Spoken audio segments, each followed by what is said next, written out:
Em você é impossível não florescer. Aquela frase ali é muito importante, né? Você ter consciência de onde você pode chegar, né? A gente nunca tem, eu mesmo nunca me imaginei, pela minha formação, da onde eu vim de uma família muito carente, né? Muito pobre. A maioria dos meus amigos se perderam na droga, né? Foram presos na violência e tudo mais. Então, eu não imaginava chegar onde eu cheguei. Então, a gente tem que sonhar e correr atrás dos nossos sonhos. Assim que eu estava terminando a minha carreira, eu já comecei a traçar alguns planos, né? Porque a gente se prepara para começar a trabalhar, mas você nunca se prepara, você nunca está preparado para o encerramento de uma etapa da sua vida. Eu já tinha traçado algumas metas para quando eu encerrasse a minha carreira. A primeira delas seria voltar aos estudos, que eu não consegui estudar durante esse período, eu só tinha até então o ensino médio. A minha proposta era fazer um curso superior. O segundo projeto era me dedicar a alguma atividade voluntária, não sabia o que eu ia fazer, mas eu tinha interesse dessa questão de continuar fazendo um trabalho voluntário. E a terceira, que ainda vou buscar ainda, que é aprender um idioma. Meu sonho ainda é falar inglês. Aí eu comecei a colocar em prática, né? Aí eu me aposentei no dia 12 de novembro de 2015 e recebi um convite da Sidmara. Ela estava aqui desenvolvendo atividade com as crianças, né? E me pediu uma ajuda, que ela não sabia o que fazer. As crianças estavam aqui com aquela sede de aprender, né? Aqui num sábado. Cheguei aqui, eu olhei, nossa, aquele negócio, aquela coisa, sabe quando toca assim a gente? Falei, Peló, vamos fazer o seguinte, eu vou te ajudar, eu vou te passar algumas coisas e você vai tocando o projeto aí. Aí na outra semana eu voltei de novo, sabe aquela coisa, você vê aquele olhar assim, falei, não é possível, é aqui que eu tenho que ficar, né? Falei pra ela, vamos fazer o seguinte, estamos já no finalzinho, vamos esperar terminar o ano, virou o ano, em fevereiro a gente começa. Aí foi quando eu vim de verdade pra cá, né? E a gente assumiu com toda dificuldade, a gente não tinha nada aqui. Falei, começar da onde? Com o quê? Não tinha instrumento, tinha só esse teclado. Falei, eu vou pensar, Deus vai me dar uma trajetória. E aí tô andando na cidade, assim, do nada encontrei uma amiga que deu aula comigo no Maestro Julião, a Elza. E ela falou assim para mim, Brad Fish, eu tô fazendo uma limpeza lá em casa e tem uns instrumentos lá que eu quero jogar fora. Você não tem interesse? Eu falei, vixe Maria, eu tenho interesse, porque justamente por causa disso, eu tô começando um trabalho lá, a gente não tem passou nada. Lá no conservatório e deixou a timba, que tá aí até hoje, triângulo, alguns instrumentinhos de percussão e algumas flautas doces e algumas estantes de ferro. Falei, bom, já dá pra gente começar. Sim. A gente começou a fazer o trabalho, aí logo em seguida encontra com um aqui, que você está precisando lá? Estou precisando disso, vem. Que você está precisando disso, tal. E a gente começou a pensar, né, na questão deles, eles não tinham uniforme, não tinha nada, vamos bolar um uniforme. Esse uniforme que você está vendo aqui, eu peguei algumas coisas da internet, né, e aí eu ajeitei para lá, ajeitei para cá, bolei esse visual aqui, coloquei o slogan, tal. A gente conseguiu, uma verba, fizemos uniformes para umas crianças e foi. E o ano passado a gente estava com 12 crianças e esse ano, assim, para nossa surpresa, deu uma explosão, um interesse assim muito grande e a gente está hoje com 25 alunos. Hoje vocês vão ter a oportunidade de ver, nós já temos teclado, nós temos violão, nós temos flauta doce, nós temos escaleta, nós temos saxofone, nós temos outro instrumento de percussão que parece uma coisa, uma pessoa que eu nunca vi na minha vida entrou no meu Facebook falando que ele era percussionista e que ele queria doar um kit de percussão. For ver, é um kit completo, com pandeiro, com pau de chuva, com triângulo, com vários instrumentos de percussão que a gente está usando, bongô, enfim. Então as coisas elas vão aparecendo e assim a gente vai conseguindo dar continuidade no projeto. A gente procurou dar um ênfase maior também na formação deles, efetivando mais a questão das aulas de teoria musical, de leitura musical, né? Inclusive, no início do ano, as professoras que estavam dando aula de teoria musical são as crianças que estavam da primeira turma. Como elas estão há mais tempo, elas assumiram essa função, então começaram a ser multiplicadores. E hoje algumas crianças já são professores de outras crianças. É a estrutura que a gente tem da nossa equipe, né, de apoio pessoal que trabalha na cozinha e alguns doadores, né, as coisas que a gente consegue aqui, algumas coisas são através de doadores, a maioria das vezes anônimos, a pessoa não quer aparecer, mas quer ajudar. Eu comecei desde muito cedo, né? Meu pai era músico, tocava acordeon e naquela época a gente não tinha assim bandas que tocavam, né? existiam os grupos nas famílias que costumavam fazer as festas, próprias festas familiares. E por ser meu pai já um músico, ele incentivava a gente desde pequeno. Então eu comecei a tocar com 6 anos de idade. Eu já tocava instrumentos de percussão, eu e meu irmão mais jovem, né? E depois eu comecei a pegar instrumentos de corda, o cavaquinho, depois passei pelo violão. E assim foi. Aos 13 anos, meu pai me matriculou num colégio agrícola de Adamantina. Esse colégio, ele é o regime de internato, né? E lá, eu praticamente uma criança, né? Eu tive a oportunidade de conhecer várias pessoas de vários estados. E lá teve uma pessoa assim, que acho que a pessoa que mais me impulsionou, o apelido dele era Badaró, e ele tocava muito bem violão.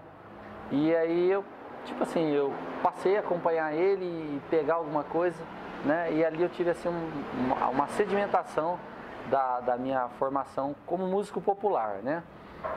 Terminando o colégio agrícola, eu já estava com 17 anos, logo em seguida eu voltei para Presidente Prudente, porque naquela época eu não conseguia trabalhar, porque não tinha idade, não tinha habilitação. Meu tio Teófilo, e ele era saxofonista, né?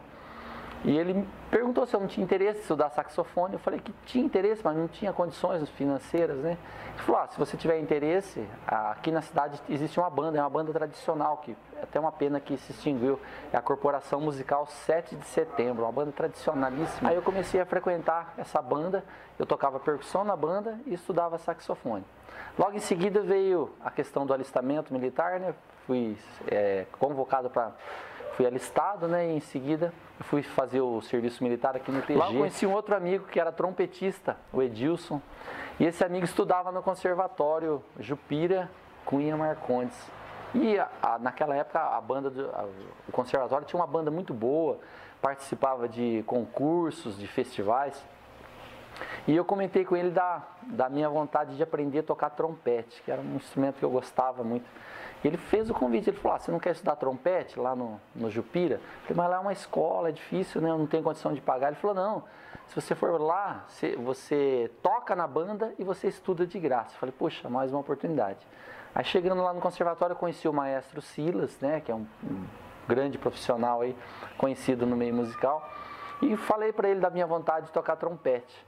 E para o meu espanto, ele falou para mim, eu só tenho vaga para tuba. Você se interessa em tocar tuba? Aquele instrumento grande, né? Uns chamam de sousafone. E eu, aquela vontade de aprender, eu falei, não, tudo bem, eu vou encarar o tuba.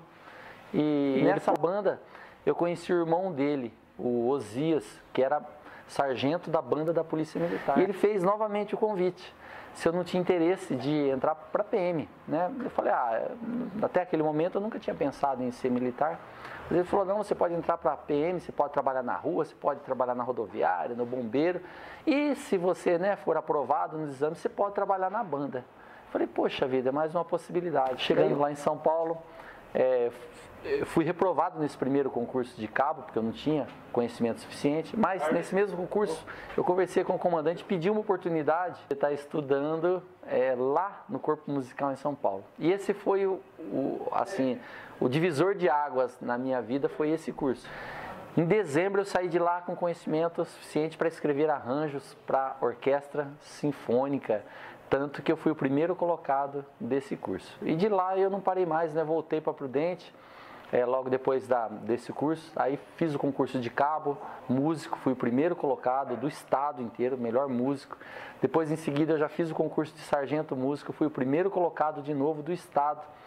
Nesse mesmo período eu recebi o convite para começar a dar aula no conservatório Maestro Julião, estou lá até hoje, esse ano eu completo 29 anos. O primeiro trabalho voluntário foi já com a banda da Polícia Militar. Nós fomos convidados para fazer uma apresentação no ano de 2000, lá na Associação Filantrópica de Proteção aos Cegos. E aí surgiu o convite, né, de fazer uma parceria entre a Polícia Militar e a Associação Filantrópica. E eu e meu irmão, na época, a gente aceitou o desafio, né? Era uma coisa assim inédita para mim. A gente tinha lá de todas as idades, né, pessoas. No começo a gente não sabia como passar as músicas, mas lá eles tinham uma impressora em braille Então você digitava no computador, no Word, e a impressora imprimia em braille. Então eles faziam a leitura lá do braille. Tanto é que a gente teve que fazer, né? Eu lembro na época eu fiz aulas de braille. A gente conseguiu montar uma estratégia com eles e formamos um grupo lá, né? Com um projeto que foi denominado Projeto Música é Luz. Esse projeto perdurou durante 3 anos. A gente conseguiu trabalhar com eles também, né, com instrumentos musicais, com violão, com percussão. Tinha gente que cantava, tinha gente que tocava. A gente conseguiu fazer uma gravação de um CD com eles. Então a gente escolheu assim algumas músicas que cada um gostava de cantar. E assim, fizemos um home studio, digamos assim, entre aspas, né? Levamos um notebook com um microfoninho comum, um microfone normal, e a gente fechava lá num quartinho e fone de ouvido e tal, e conseguimos fazer um CD. E a gente, infelizmente, teve que interromper o projeto. A gente foi até o final de 2003, porque a PM, né, com as escalas, começou a tomar muito tempo, a gente não conseguia ter horário para poder ir lá na associação. E por essa infelicidade, nós tivemos que interromper. Eu já tive lá esse ano, eu sei que eles continuam desenvolvendo um trabalho ainda nessa área dessa sementinha que a gente plantou naquela época. Em 2010 eu era o maestro assistente da banda da Polícia Militar. Ali na Washington Luiz, a avenidona lotada, o nosso então secretário de Cultura, Fábio Nogueira, perguntou se a banda da Polícia Militar tocava o hino de Presidente Prudente, que era aniversário da cidade. Eu falei, Fábio, a gente toca. Toquei o hino de Presidente Prudente. Eu senti uma coisa assim tão estranha. Deveria ter ali mais ou menos umas 1.500 pessoas, né, ali em volta, ali, por ali, naquela parte principal, né? Se tinha umas 2 ou 3 que soube cantar o hino de Prudente, foi muito. Eu fiquei olhando assim, procurando na multidão, ninguém sabia cantar o hino de Presidente Prudente. Falei, poxa vida, que coisa triste, né? Como que a tradição foi perdida. Alguém precisa fazer alguma coisa. E aquilo ficou na minha cabeça, falei, tem que se mudar, não é do dia para a noite, mas vamos ver o que a gente pode fazer. Aí coincidiu que no final do ano, ainda em 2010, a banda foi convidada para fazer a inauguração de uma creche, Coronel Lozzi, né? O Coronel Lozzi era uma pessoa assim, muito envolvida com o policiamento comunitário, com a comunidade, ele dava muito valor a essa questão da parceria da PM com a comunidade. Ele falou, eu queria que vocês desenvolvessem um trabalho assim, comunitário, e você tem carta branca para fazer, me apresenta a ideia. Eu falei, eu já tenho a ideia, está na minha cabeça aqui. Aí passou, logo em seguida a gente foi fazer a inauguração dessa creche, e lá eu encontrei o vereador Oswaldo Bosquet. Cheguei nele e falei, Bosquet, ó, o coronel me deu carta branca, eu estou com uma ideia aqui de fazer um projeto de educação cívica nas escolas. É resgatar o civismo. Como que vai ser isso? Eu falei, não, a banda vai nas escolas, em todas as escolas.